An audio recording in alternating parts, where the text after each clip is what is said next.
I love CGI and what it adds to movie magic, but it will never beat the best practical effects in the business. Our eyes and brains subconsciously know whether we're looking at something real and tangible or computer generated. And a lot of it has to do with the character's eyes, the windows to the soul. 3 of my favorite 80s movies prove exactly this. The Neverending Story was one of the most expensive films ever made back then. And besides the budget, the passion, the love and the dedication they put into that movie still shines through more than 40 years later. One of the most traumatic scenes in the history of cinema is Artax sinking into the swamp of sadness with no CGI. They trained a horse step by step for months to slowly sink down into the mud on a platform. And on the day they shot this scene, everybody on set was in tears. And looking into those real, terrified black eyes of Artax traumatized not only the film crew, but hundreds of millions of millennials all over the world forever.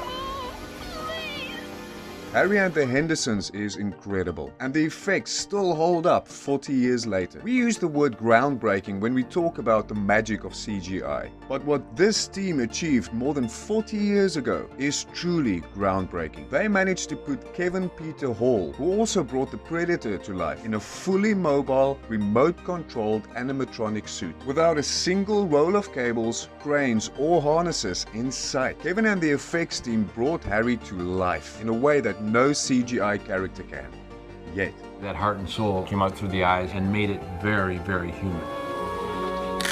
Fright Night is a vampire cult classic for a reason. Practical makeup effects were as incredible as it was terrifying. Instead of special effects artists spending hundreds of hours in front of a computer, the actors and the makeup team spent hours upon hours in makeup chairs, and the results are still superior 40 years later. The disappointing 2011 remake chose to go all CGI, and the difference was clear. Not even close.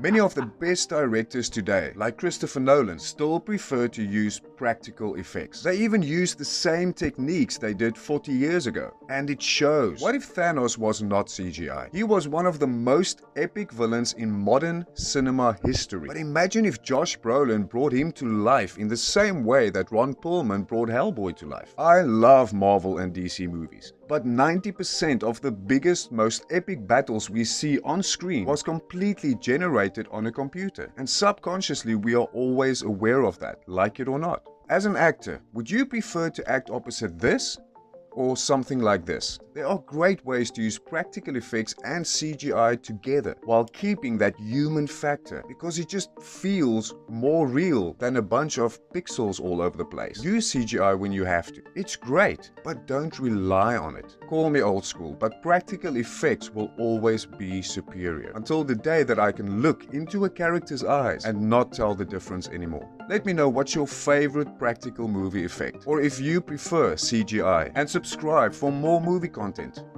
just like this.